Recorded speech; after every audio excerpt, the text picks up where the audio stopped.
High winds are causing power outages and downed trees across SE, Wisconsin.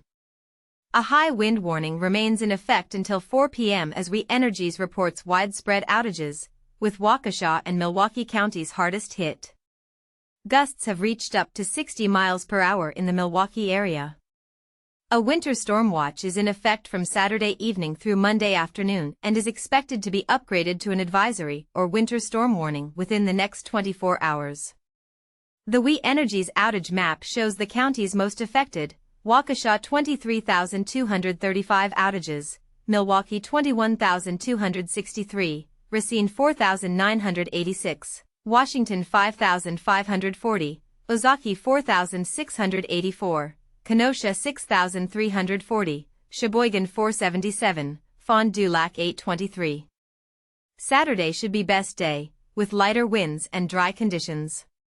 The worst travel conditions are anticipated late Sunday evening through Monday morning, with low visibility and snow-covered roads. Commuters should expect slick roads Monday morning.